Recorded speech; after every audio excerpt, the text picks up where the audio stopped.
Bab ke-11. Bab 11. Thompson Yipin. Tuan Gao, tolong ulangi apa yang Anda katakan pagi ini di depan Tuan Lu. Benarkah di kota ajaib ini, selain perusahaan Anda, saya tidak dapat menemukan perusahaan real estate lain yang akan membangun pabrik untuk saya? Fen Yu berkata dengan tenang.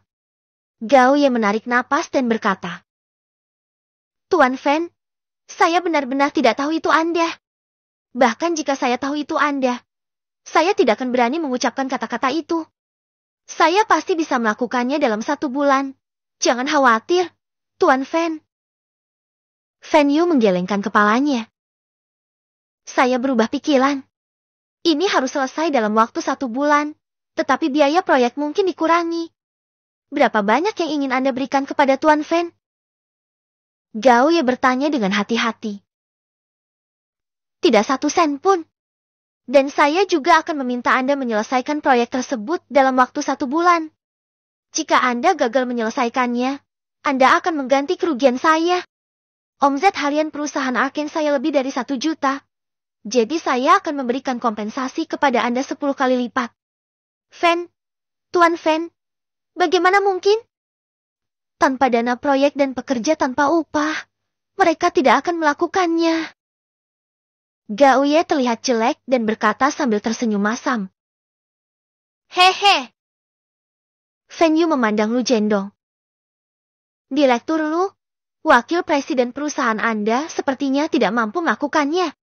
Jadi bagaimana menurut Anda? Lu Jendong berkata dengan suara yang dalam. Tuan Fen, saya berjanji akan menyelesaikannya dalam waktu 1 bulan. Mengenai pembayaran proyek, saya akan menganggapnya sebagai ketulusan kerjasama pertama saya dengan Tuan Fen. Ya, lumayan. Direktur Lu benar-benar tahu cara berbisnis. Oke, ada hal lain yang harus kulakukan. Jadi kamu boleh pergi sekarang. Sedangkan untuk proyeknya, lebih baik dikerjakan lebih cepat daripada nanti. Aku sudah menulis situsnya di kontrak. Semakin cepat kita memulai proyek, semakin cepat kita memulai proyeknya. Lebih cepat hal itu dapat diselesaikan. Lu Jendong dan Gao Ye meninggalkan Yuanzhong Yuan. Lu Jendong memandang Gao Ye dengan ekspresi muram. Kamu benar-benar bagus. Sepertinya kamu benar-benar tidak cocok menjadi wakil presiden. Kembalilah dan jelaskan sendiri kepada Dewan Direksi. Kamu dapat menemukan cara untuk menyelesaikan proyek Tuan Fen dengan danamu sendiri. Aku akan berbicara dengan adikku ketika aku sampai di rumah. Kamu hanya akan menjadi mandor kecil. Gao Ye adalah saudara ipar Lu Jendong. Karena Lu Jendong bergerak di bidang teknik, dia juga menghasilkan banyak uang. Gao Ye memiliki koneksi dengan saudara perempuannya dan telah menghasilkan ratusan juta dalam beberapa tahun ini, yang jumlahnya agak meningkat. Hei, kakak ipar, kakak ipar. Melihat mobil Lu Jendong pergi, Gao Ye tampak cemas.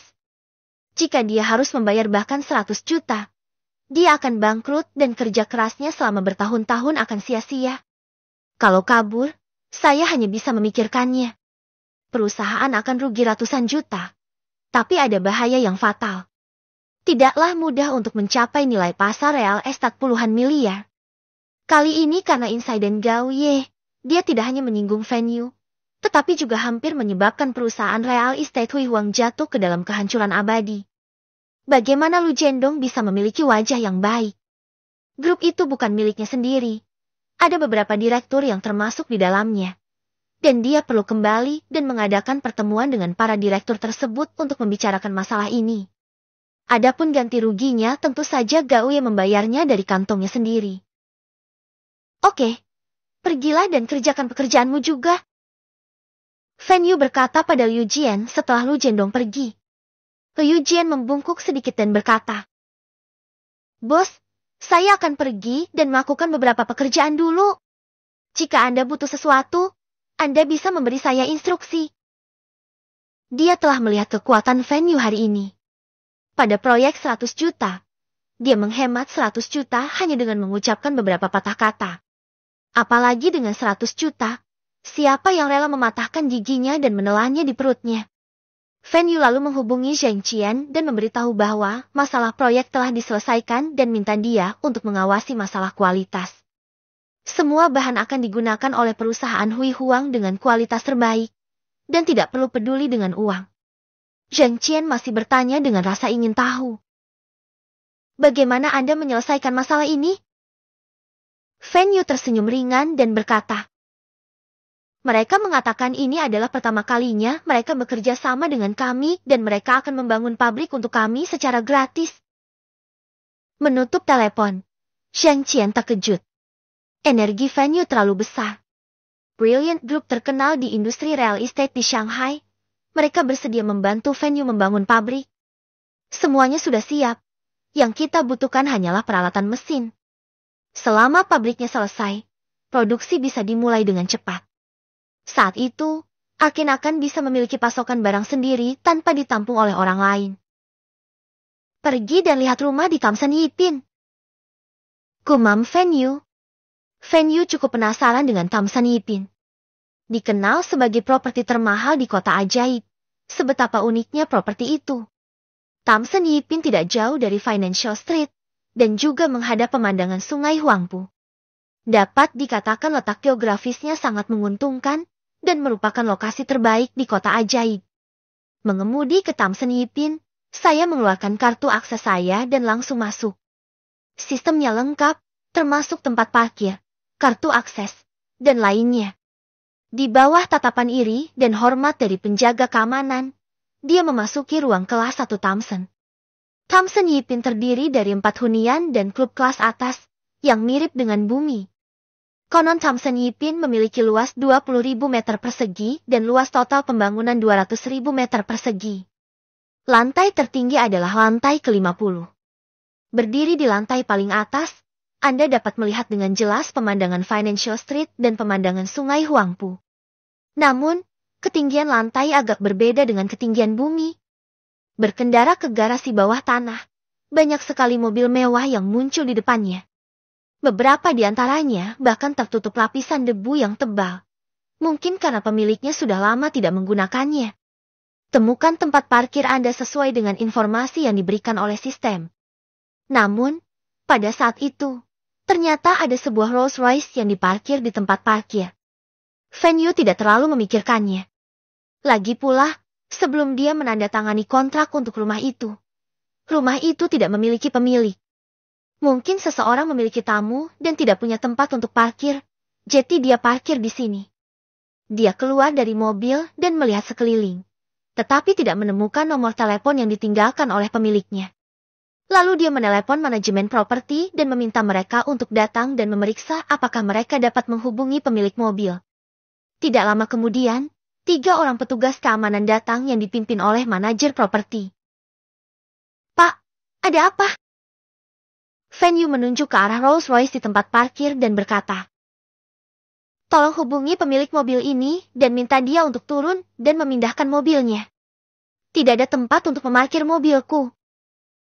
Baiklah, Pak, saya akan menghubunginya sekarang. Fan Yu sedang menunggu manajer properti menghubungi pemilik mobil. Dia tidak terlalu marah. Menurut informasi yang diberikan oleh sistem, rumahnya di Tamsan Yipin tidak pernah dijual. Lagi pula, harga hampir 300 juta yuan tidak terjangkau oleh orang biasa. Namun, karena sudah menjadi miliknya, orang yang menempati tempat parkirnya harus pindah. Namun, setelah manajer properti menyelesaikan panggilan, dia terlihat sedikit tidak senang. Fan Yu bertanya dengan bingung. Ada apa? Tidak ada yang menjawab. Fan Yu mengangguk. Terus hubungi pemiliknya. Pengelola properti juga merasa kesulitan dalam menanganinya. Lagi pula, kelalaian mereka dalam pengelolaan propertilah yang menyebabkan hal ini. Kemudian dia terus menghubungi kembali untuk memenuhi tanggung jawabnya selaku manajer pengelola. Namun telepon kedua dimatikan. Fan Yu tersenyum tipis. Baiklah, ayo kita lakukan ini. Aku akan membeli tempat parkir yang lainnya. Kamu yang mengurus formalitasnya untukku. Lalu memarkirkan mobilku dan kamu mengunci mobil ini. Ketika pemilik mobil datang menemuimu, mintalah dia untuk menghubungi saya. Akhir bab. Bab 12, Bab ke-13. Bab 12, sungguh mewah sekali. Saat ini, di sebuah ruangan di lantai atas, seorang pria dan seorang wanita sedang bertengkar hebat. Mereka berdua adalah mitra bisnis. Hari ini, mereka seharusnya mendiskusikan bisnis, dan kemudian mereka minum. Oke, Nona Yin, sudah selesai. Bisakah kita menganggap ini sebagai kerjasama yang sukses? Baiklah, Tuan Ma. Kerjasama ini berhasil. Industri hiburan memang kacau, dan dunia bisnis juga belum tentu bersih. Magang berpakaian rapi dan datang ke garasi bawah tanah. Ketika dia melihat mobilnya terkunci, ekspresinya berubah. Dia harus buru-buru untuk kembali ke perusahaan karena kontraknya harus diproses. Apa yang harus dia lakukan sekarang karena dia tidak punya mobil? Dia segera menelepon manajemen properti untuk menanyakan apa yang sedang terjadi. Manajer properti akhirnya menerima telepon dari pemilik mobil dan dengan cepat berkata, "Pak, karena Anda menempati tempat parkir pemilik lain, pemilik itu mengunci mobil Anda." "Apa? Bukankah tempat parkir ini kosong?" Magang berkata dengan marah. "Mengapa Anda tidak memberitahu saya sebelum mengunci mobil?" Manajer berkata, "Maaf, Pak. Anda terdaftar sebagai tamu Nona Yin. Kami sudah menghubungi Nona Yin, tetapi teleponnya dimatikan. Apa yang harus kita lakukan sekarang?" Magang bertanya dengan suara yang dalam. Tentu saja dia tahu mengapa teleponnya dimatikan. Itu adalah saat yang kritis. Pemiliknya memintamu untuk meneleponnya. Fan Yu tidak menganggap serius masalah garasi bawah tanah itu. Dia memasukkan sidik telapak tangannya dan lift perlahan-lahan naik. Rumahnya berada di gedung nomor 1, yang juga merupakan gedung dengan luas rata-rata terbesar di antara gedung-gedung hunian Thompson One. Semua apartemen di nomor 1 berukuran besar, dengan masing-masing rumah memiliki luas sekitar 500 meter persegi. Bahkan ada yang super besar yang mencapai 700 meter persegi. Rumah venue adalah apartemen super besar dengan 8 kamar tidur dan luas 800 meter persegi. Fasilitas di Thompson One sangat canggih. Lift di setiap gedung membutuhkan input sidik jari, dan bukan pemilik tidak bisa masuk sama sekali. Lift berhenti di lantai ke-49. Itu bukan lantai paling atas, melainkan lantai paling atas kedua. Namun, setelah memasuki ruangan, Fan Yu terkejut menemukan bahwa lantai 50 sebenarnya adalah miliknya. Ini adalah super duplex murni. Duplex itu sendiri terdiri dari 2 lantai. Sekarang lantai 49 dan 50 terhubung bersama, menjadikannya 4 lantai. Ada 2 cara untuk naik dan turun, tangga dan lift. Ada lift independen untuk memasuki rumah, dan lift untuk naik dan turun tangga secara internal. Sungguh sangat mewah. Banyak desain di dalam ruangan yang bersifat elektronik. Misalnya, jika Anda sedang tidak berada di rumah dan ingin pulang ke rumah untuk mandi, bak mandi di kamar mandi akan secara otomatis terisi air. Bak mandi ini memiliki pengatur suhu dan pengukur tekanan air. Sama sekali tidak ada kemungkinan Anda lupa mematikan keran dan air meluap. Ada juga AC yang dikendalikan dari jarak jauh yang menjaga suhu tetap konstan sepanjang tahun, sehingga orang tidak akan merasa kepanasan atau kedinginan. Ada lebih dari 1 ruang ganti yang terpisah dan setiap kamar tidur juga memiliki kamar mandi sendiri. Lemari pakaian diisi dengan spray dan selimut baru. Cukup untuk 1 atau 2 tahun. Oke, tentu saja. Rasanya jauh lebih nyaman daripada tempat saya di Wanzhong Yuan. Tirai elektronik perlahan-lahan terbuka, dan pemandangan sungai Huangpu yang merupakan tempat bertemunya laut dan langit mulai terlihat. Pemandangannya sangat bagus, tidak ada yang menghalangi pandangan, dan Financial Street dapat terlihat dengan jelas. Kamarnya sangat bersih. Biasanya, rumah tanpa pemilik pasti akan berdebu, tetapi layanan properti Thompson Yipin sangat bagus. Untuk rumah tanpa pemilik, ada staf tetap yang membersihkannya setiap hari. Namun jika rumah sebesar ini kotor, tentu akan sungguh sulit untuk membersihkannya sendiri, bukan? Tanpa berpikir panjang, saya pergi ke balkon. Duduk di kursi malas, dan tertidur tanpa menyadarinya. Bab 13, Stabilitas. Telepon berdering dan Venue terbangun. Itu adalah panggilan telepon yang tidak dikenal. Dan Venue menjawabnya dengan bingung. Halo, apakah Anda pemilik 4901? Siapa kamu? Venue bertanya dengan tenang. Saya adalah pemilik Rolls-Royce. Tolong minta manajemen properti untuk membukanya untuk saya. Ada yang harus saya lakukan di perusahaan dan saya harus segera kembali. Magang mungkin merasa mobilnya terkunci dan dia terburu-buru untuk kembali karena kontrak. Jadi dia tidak bisa menahan diri untuk tidak berbicara sedikit agresif. Bagaimanapun, dia mengendarai Rolls-Royce. Venue langsung menutup telepon, memblokir nomor tersebut, dan kemudian menelepon manajemen properti. Manajer properti bertanya. Tuan Van, apakah Anda ingin membuka kunci pintu untuk pria itu? Venue berkata dengan tenang. Tinggalkan informasinya di sini dan datanglah untuk mengambil mobil dan membukanya besok. Jika sikapnya buruk, kunci dia selama sehari dan ajak dia bicara lagi besok jika dia sopan.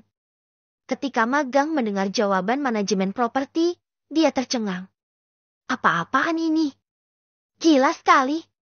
Tapi dia sedang terburu-buru, jadi dia harus buru-buru kembali ke perusahaan dan mengembalikan kontraknya terlebih dahulu. Langit berangsur-angsur menjadi gelap. Saya tidak menyangka bahwa ketika saya bangun, hari sudah malam. Geruak-geruek, perutnya keroncongan dan dia merasa lapar. Dia berdiri, meregangkan otot-ototnya, dan berjalan masuk ke dalam rumah. Sem. Segera setelah Anda memasuki ruangan, banyak lampu akan menyala secara otomatis. Lampu-lampu ini merupakan lampu penginderan otomatis yang akan menyala secara otomatis selama ada tubuh manusia yang terdeteksi. Dekorasi yang seperti istana ini begitu megah di bawah cahaya. Kemanapun Anda pergi, lampu akan menyala, membuat orang merasa sangat nyaman. Pencahayaannya bernuansa hangat, yang membuat orang merasa nyaman tetapi tidak dingin. Setelah menyiapkan makan malam santai dan memakannya, Venue menyalakan TV dan mulai menonton. Ponselnya berdering lagi. Melihat itu adalah Zheng Qian. Dia mengangkat telepon. Saudari Qian. Zheng Qian berkata. Venue, di mana kamu? Para teknisi telah tiba hari ini dan akomodasi mereka telah diatur. Paman dan saudara laki-laki saya bersama mereka. Paman saya berbicara kepada saya tentang masalah teknis dan mengatakan bahwa mereka akan sepenuhnya menguasai masalah teknis dalam waktu setengah bulan. Kemudian kita bisa merekrut pekerja dan memulai produksi. Venue tersenyum dan berkata, ini adalah hal yang bagus. Pabrik dapat dibangun dalam 1 bulan. Sekarang kami telah membeli beberapa mesin dan biarkan para pekerja terbiasa dengan mesinnya. Jadi seharusnya tidak akan ada masalah. Setelah berdiskusi dengan Zheng Qian sebentar, dia menutup telepon. Ding, proses masuk sudah aktif. Berhasil masuk. Tuan rumah mendapat 100 miliar. Ketika saya bangun di pagi hari, saya mendengar suara pemberitahuan dari sistem. 100 miliar. Venue tiba-tiba terbangun dan berkata dengan kaget. Manfaat masuk hari ini sungguh luar biasa. Meskipun dia memiliki banyak properti sekarang, kebanyakan dari mereka adalah real estate. Jika dia menjualnya, dia dapat mengkonversinya menjadi uang cash, tetapi dia tidak akan menjualnya meskipun dia terbunuh. Itu adalah modal yang tidak boleh disia-siakan. Dengan kekuatan di belakangnya, ia dapat menyelesaikan berbagai hal kemanapun ia pergi. Uang 100 miliar yang diberikan oleh sistem memecahkan masalahnya yang kuat di luar tapi lemah di dalam. Jika waktunya benar-benar tiba untuk membakar uang, dia dapat dengan mudah mengeluarkannya. Thompson One tidak jauh dari Financial Street, hanya 10 menit berkendara.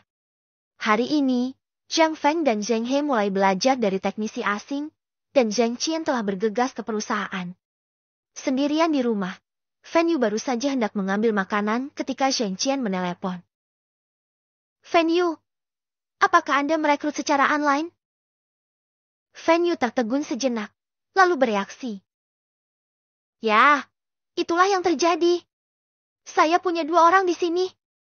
Mereka bilang mereka melihat lowongan pekerjaan Anda dan datang untuk melamar pekerjaan itu. Fan Yu menggigit apel tersebut dan berkata, "Saya akan segera ke sana. Tolong beritahu mereka untuk menunggu saya di ruang wawancara." Setelah menutup telepon, dia langsung menuju garasi dan segera pergi ke perusahaan. Dia benar-benar lupa tentang perekrutan talenta internet yang diposting secara online 2 hari yang lalu. Beberapa orang telah melihat informasi perekrutannya dalam 2 hari terakhir, tetapi karena persyaratannya terlalu ketat dan tidak ada yang memilihnya, tidak ada kabar. Saat dia masuk ke perusahaan, seorang wanita yang memegang dokumen menabrak Fan Yu. Lin Shasha mengangkat kepalanya dan melihat Fan Yu, dan tidak bisa menahan diri untuk tidak berseru. "Dewa laki-laki saya, akhirnya saya bertemu dengan Anda." Fan Yu tidak bisa berkata-kata. "Maaf, apa yang bisa saya lakukan untuk Anda? Hari itu di jalan, aku melihatmu dan mengikutimu ke sini, dan kemudian... Maaf, saya sedang sibuk sekarang. Saya akan berbicara dengan Anda nanti." Fan Yu menyela kegilaan Lin Shasha dan berbalik. Dari mana gadis gila ini berasal? Fan Yu mengabaikannya dan berjalan menuju ruang wawancara. Sejak wawancara mereka yang sukses dan berhasil diterima bekerja, Lin Shasha dan Liu memang telah kewalahan oleh bisnis besar Arkane Company. Dia pikir dia bisa melihat Fan Yu setiap hari. Tetapi tanpa diduga, setelah 2 atau 3 hari, dia bahkan tidak melihat bayangan Fan Yu. Jika dia tidak secara tak terduga melihat Fan Yu hari ini, dia dan Liu memang akan mengundurkan diri. Ketika Fan Yu masuk ke ruang wawancara, dia melihat 2 orang yang telah menunggunya. Seorang pria dan wanita berusia awal 20-an duduk di sana dengan tenang. Anak laki-laki itu memiliki tubuh yang ramping, tetapi ada tekad di matanya. Perempuan itu mengenakan kacamata berbingkai bunda dan memegang laptop di tangannya. Dia kurus dan terlihat lemah. Melihat Fan Yu masuk, mereka berdua berdiri dengan cepat. Fan Yu melambaikan tangannya. "Jangan gugup, saya sudah melihat resume Anda. Nama kalian Ping Heng dan An Ran, kan?" Keduanya mengangguk sebagai jawaban. "Anda telah membaca informasi rekrutmen yang saya kirimkan. Bisakah Anda memenuhi persyaratan saya?" Dia berkata dengan mantap. "Saya sudah membacanya. Saya merasa bisa melakukan apa yang Anda minta. Hanya saja sedikit lebih sulit. Imbalannya setelah sedikit kerja keras pasti akan luar biasa." Akhir bab. Bab ke-14. Bab 14. 100 juta. "Tuan Fan, saya tidak takut dengan kerja keras, karena saya tahu jika ingin mendapatkan sesuatu harus berkorban. Bolehkah saya bertanya, berapa modal yang Anda gunakan untuk memulai bisnis?" Setelah duduk, Haping bertanya pada Fan Yu. Ayn Ran yang lemah juga menatap Fan Yu dengan mantap. Fan Yu mengulurkan jarinya dan mengerutkan kening. 1 juta. "Tuan Fan, itu sudah cukup."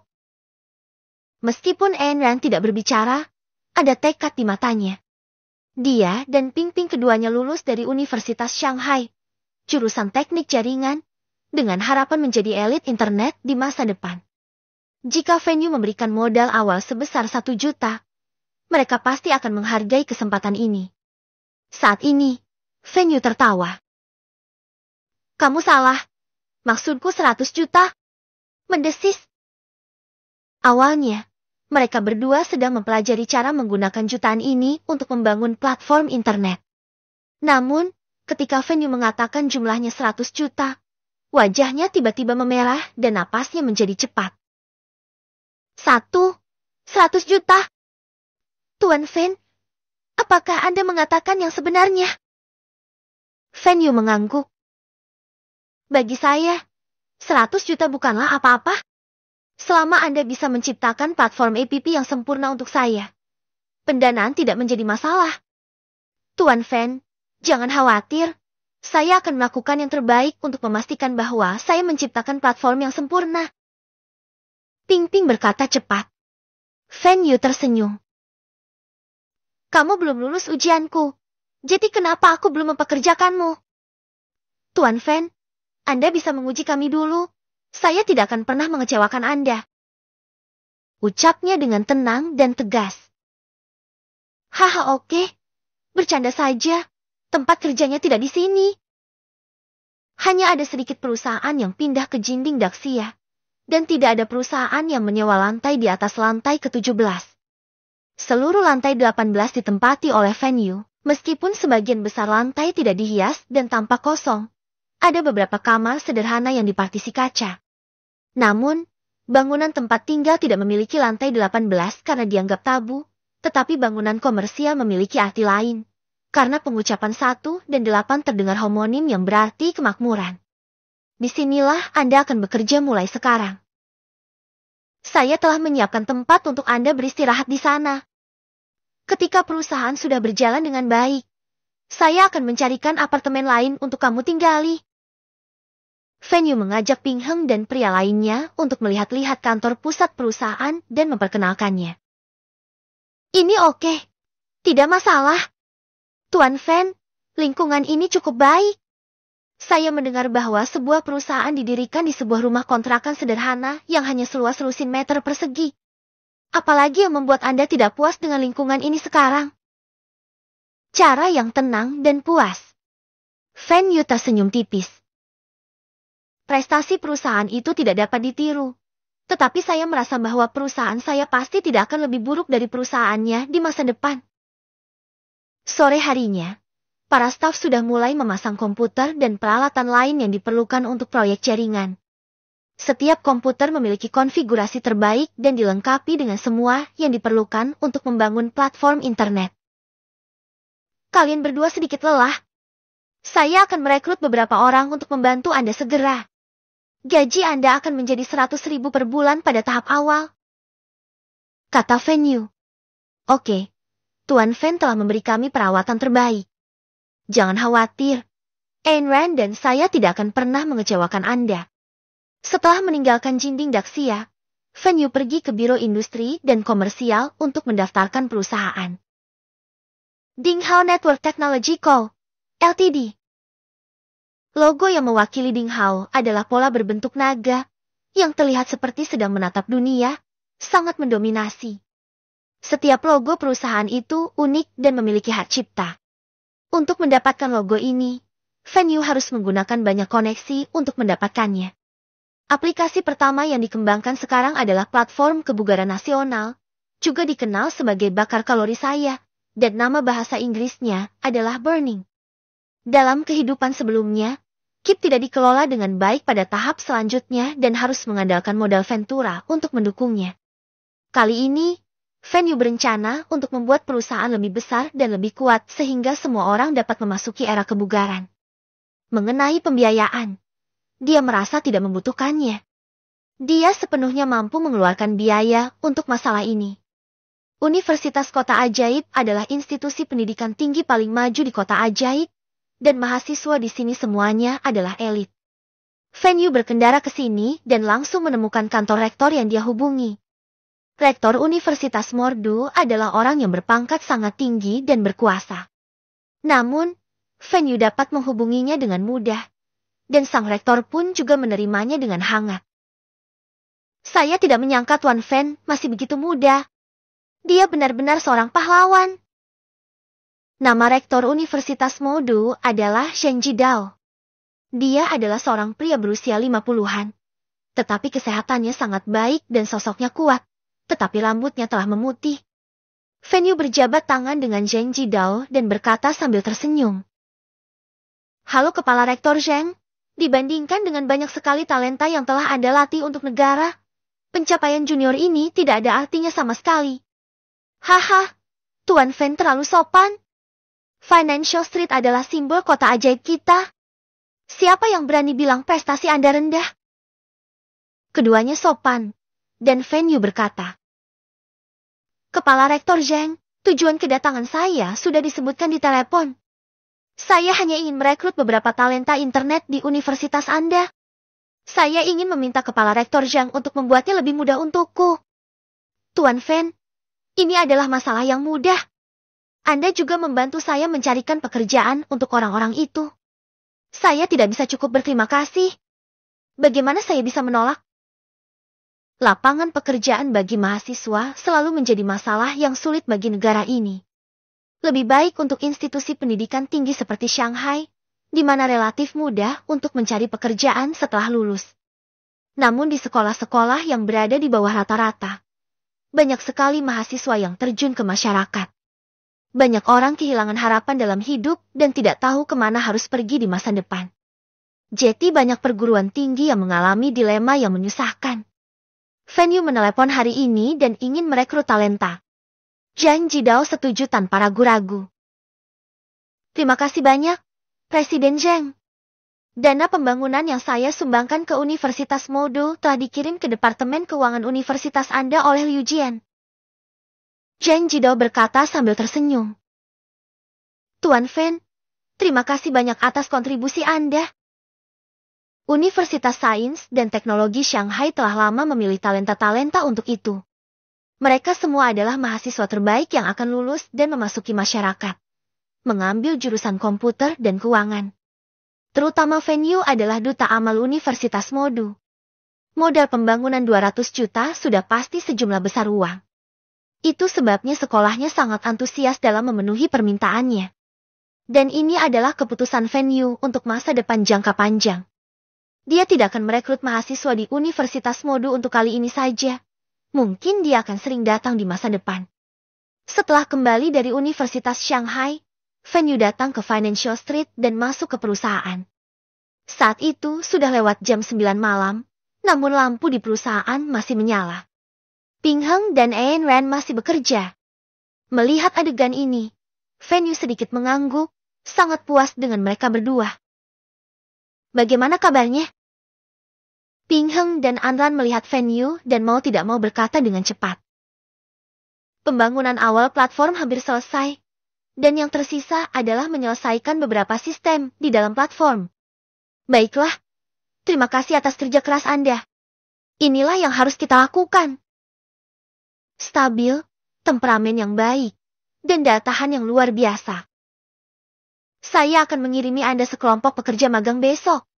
Anda dan Ayn Rand harus merawat mereka dengan baik. Kalian berdua akan menjadi Departemen Sains dan Teknologi untuk saat ini. Ping Heng akan menjadi supervisor dan Ayn Rand akan menjadi wakil supervisor departemen. Kata Fan Yu. Oke bos. Ping Heng dan Ayn Rand sangat bersemangat. Mereka tidak menyangka bahwa mereka akan menjadi pekerja di tingkat manajemen secepat itu.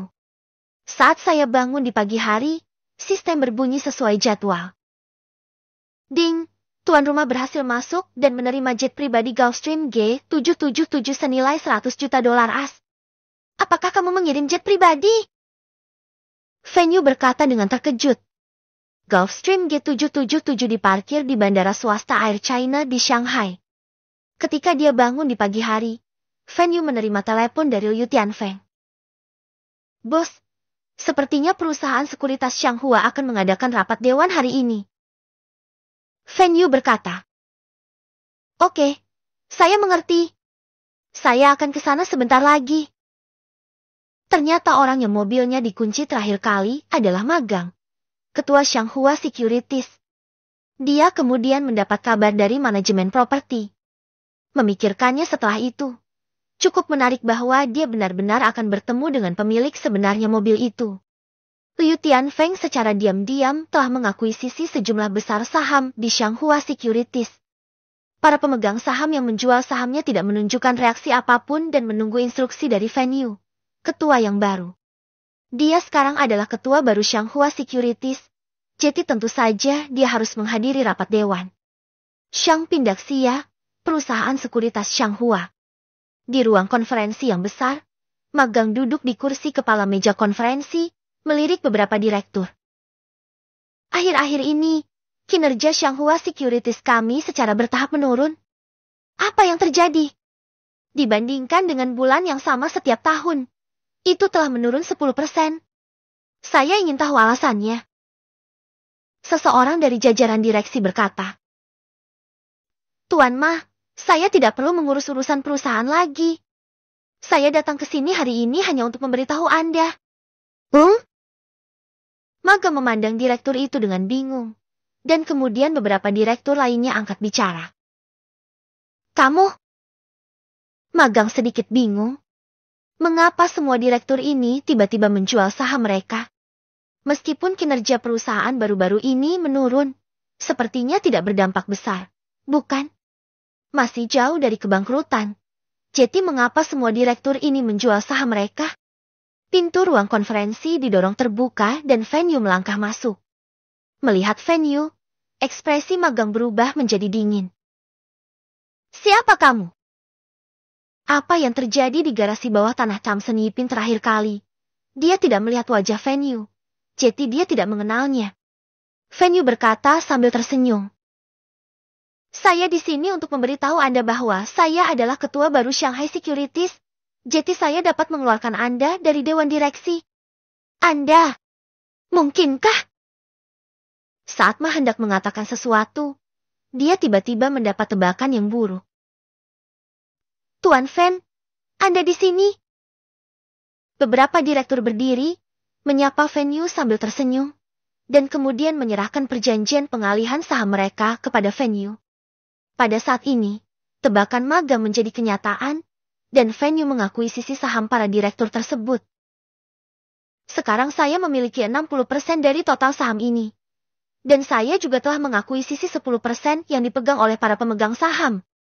Saya memiliki saham pengendali di Shanghai Securities. Oh, ngomong-ngomong, Anda bisa pergi sekarang. Apa? Ini tidak mungkin. Apa yang akan kamu lakukan?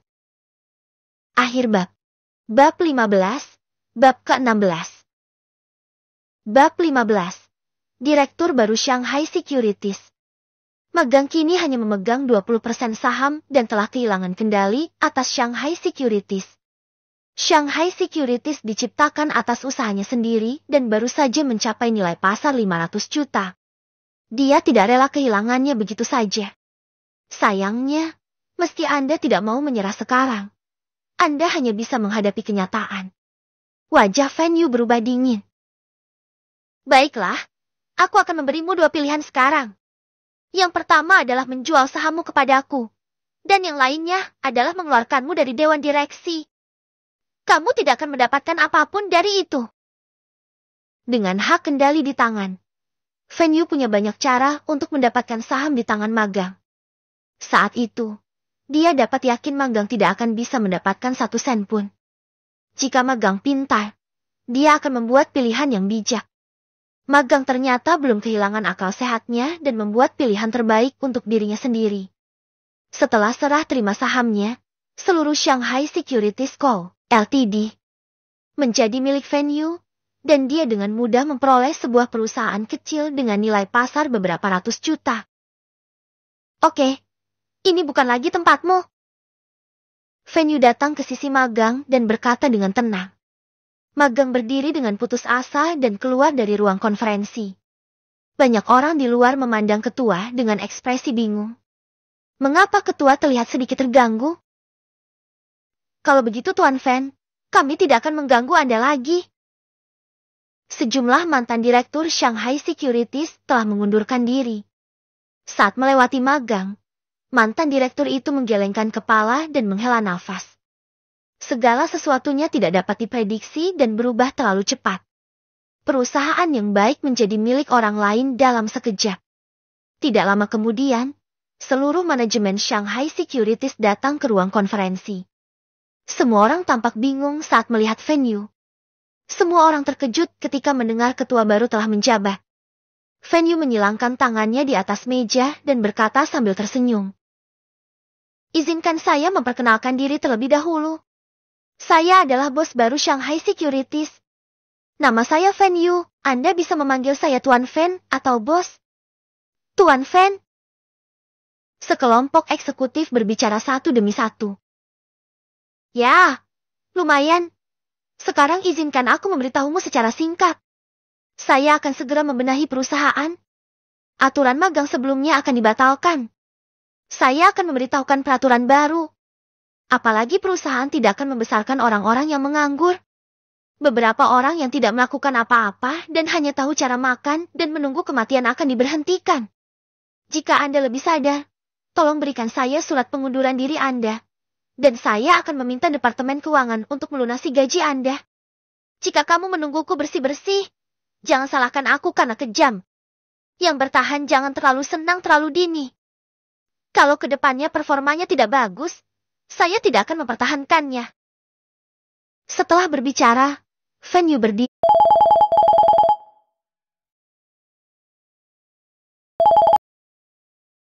dan pergi. Di ruang konferensi, semua manajer penasaran. Siapa pemuda ini? Meskipun Shanghai Securities bukan salah satu perusahaan raksasa tersebut, namun tetap merupakan perusahaan dengan nilai pasar beberapa ratus juta, dan diakuisisi dalam semalam. Perubahan mendadak di Shanghai Securities membuat banyak karyawan tingkat bawah panik. Bertanya-tanya apakah bos baru akan memberhentikan karyawannya.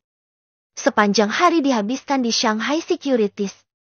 Sebelum dia pergi dari sana, Fan Yu memberitahu seorang manajer. Saya mungkin jarang datang ke perusahaan di masa depan.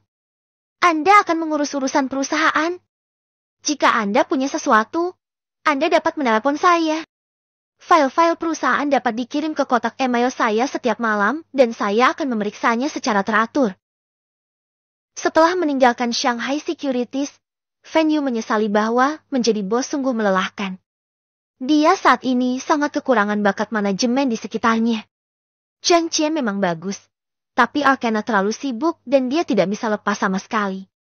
Berkendara di jalanan Shanghai yang ramai, dengan hiruk-pikuk lalu lintas di sekelilingnya dan lampu-lampu merah yang berkelap-kelip di malam hari, Fan Yu merasa bahwa dunia ini begitu indah.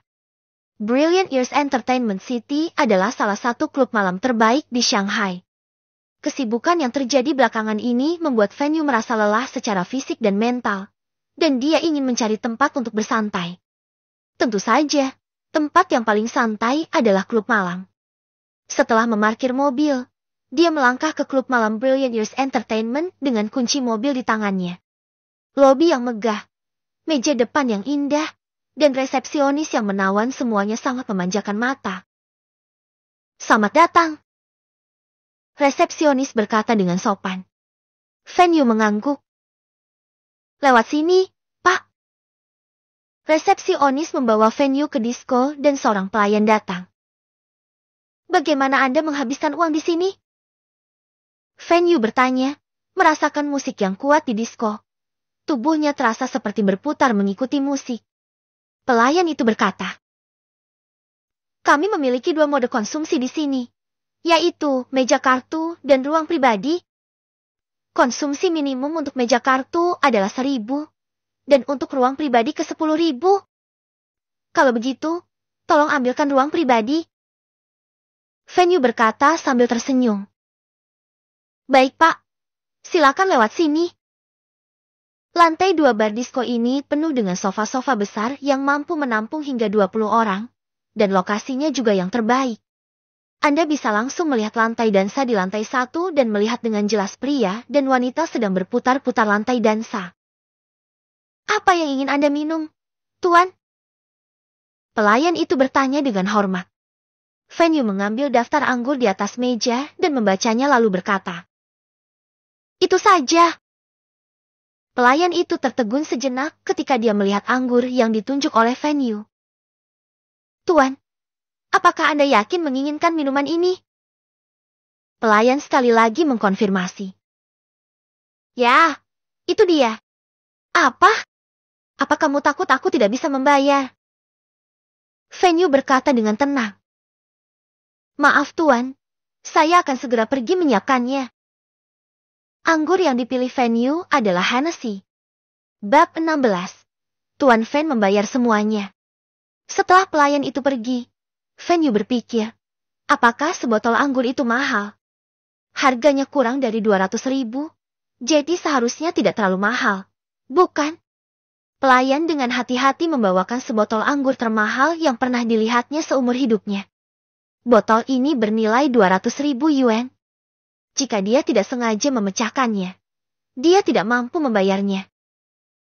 Tuan, ini piring buah yang diberikan manajer kami kepada Anda. Silakan dicicipi perlahan. Anggur dan piring buah diletakkan di atas meja, kata pelayan itu dengan hormat. Ya, Tinggalkan saja di sana. Setelah membuka anggur, Fenyu langsung menuangkan segelas dan meminumnya. Dia mendecakkan bibirnya dan berkata, rasanya tidak enak, bukan? Saat ini, gelombang sorak-sorai datang dari lantai pertama. Melihat ke samping, dia melihat seorang wanita mengenakan kemeja hitam dan celana ketat berjalan menuju panggung DJ. Melihat wanita itu, sorak-sorai di diskotik menjadi semakin intens. Halo semuanya, merupakan kehormatan bagi Show Zizi untuk bertemu dengan kalian semua di tengah malam yang romantis ini. Jetty, sekarang mari kita bergoyang mengikuti musik bersama. Ada suara yang keras, dan kemudian musik dan saya menggelegar terdengar. Baik itu pria dan wanita di lantai dansa atau orang-orang di panggung kartu. Tubuh mereka semua berputar tanpa sadar. Bahkan orang-orang yang duduk di kursi pribadi di lantai 2 mau tidak mau harus bangkit. Mendengarkan musik dansa DJ di telinga Fenyu, dia juga merasakan aliran darah yang deras. Yang lebih mengejutkannya adalah banyak gadis berdiri di atas meja sambil memegang kipas lipat untuk melepaskan masa mudanya. Saat ini, Liu Yir sedang memegang banyak bunga di pelukannya, dan banyak orang mengirimkan bunga kepadanya. Musik yang seru telah membuat seluruh penonton heboh. Fenyu mengeluarkan ponselnya, memindai kode QR interaktif di layar elektronik besar di belakang booth DJ, dan mengirimkan berita yang mengejutkan semua orang. Saya akan membayar semua pembelian hari ini. Melihat rentetan interaktif ini, manajer bar mau tidak mau mengubah ekspresinya. Inilah peluang besarnya. Manajer bergegas. Setelah memastikan bahwa Fenyu tidak bercanda, dia segera meminta DJ untuk mengirimkan pesan tersebut. Sebuah suara bergema sepanjang tahun cemerlang. Semuanya, Tuan Fen akan membayar semua biaya malam ini. Ledakan. Seluruh bar disko mendidih. Ho ho ho, Tuan Fen sangat kuat. Banyak orang bersorak, dan para pelayan membawakan semua minuman yang sebelumnya tidak berani mereka pesan. Penjualan minuman sepanjang tahun cemerlang lebih tinggi dibandingkan konsumsi 3 hari sebelumnya. Saat ini, banyak wanita datang dengan senyuman di wajah mereka. Tuan Fen, apakah Anda ingin minum? Oke. Aku di sini hanya untuk bersantai, jadi tentu bagus jika ada wanita yang mau menemaniku. Saat dia berbicara, Hennessy Supreme, yang baru saja muncul, didorong menjauh. Semua orang mulai minum. Faktanya, Fenyu tidak ingin sesuatu terjadi pada mereka. Dia hanya ingin dibebaskan. Lagi pula, aku tiba-tiba mencapai puncak hidupnya, dan aku tidak bisa menunjukkannya di depan orang luar, jadi aku hanya bisa datang ke bar untuk bersenang-senang. Pada jam 11 malam, Fenyu keluar dari klub malam itu. Karena dia telah minum beberapa botol anggur, dia bahkan berjalan sedikit terhuyung-huyung. Dia membuka pintu mobil dan masuk. Dalam kondisinya, tidak mungkin untuk mengemudi. Dalam hal ini, jika Anda sedang mabuk tentunya harus mencari driver. Anda memasukkan informasi di platform driver, mengirimkan lokasinya, dan menunggu dengan tenang. Dalam keadaan linglung, dia mendengar seseorang memanggilnya. Tuan, apakah Anda yang memesan seorang pengemudi? Sucing berkata dengan lembut. Dalam keadaan linglung, Fenyu mendengar suara seorang wanita dan berkata dengan samar. Ya, ini aku. Thompson kelas 1. Kendaraan memasuki jalan yang sibuk. Saat ini, Sucing terlihat sangat gugup, memegang erat kemudi dengan kedua tangannya, tidak berani diganggu. Jika bukan karena kesulitan keluarganya dan kekurangan uang, dia tidak akan mengambil risiko sama sekali. Jika dia mengendarai mobil bernilai jutaan dolar, dia tidak mampu membayarnya jika tergores. Ini adalah mobil terbaik yang pernah dia kendarai dalam sebulan terakhir. Sucing terkejut saat pertama kali melihat mobil ini, dan kemudian nomor platnya membuat jantungnya berdebar kencang. Pemilik mobil ini jelas merupakan orang sukses, dengan nomor plat 58. Dia berada di puncak piramida di Shanghai. Untungnya perjalanan lancar dan kami sampai di Thompson Yipin. Mobil Fenyu telah didaftarkan pada Thompson Yipin. Pemilik sebelumnya harus menunjukkan ID mereka ketika mereka kembali, tetapi mobil Venue dapat masuk tanpa pemeriksaan. Tuan, kita sudah sampai. Setelah memarkir mobil, Sucing memanggil Venue dengan lembut, yang sedang tidur nyenyak di kopilot. Namun Venue sudah terlalu banyak mabuk dan sama sekali tidak sadarkan diri. Dalam keputusasaan, Sucing hanya dapat menemukan petugas perusahaan real estate dan meminta mereka mengirim Venue ke tempat tinggalnya. Dia tidak dapat membangunkan dan membawa Venue sama sekali, jadi dia hanya dapat meminta bantuan perusahaan real estate. Agen real estate itu sangat bertanggung jawab, terutama setelah dia mengetahui bahwa itu adalah Venue. Dia mengirim Venue tanpa mengucapkan sepatah kata pun. Akhir bab. Novel terjemahan. Judul: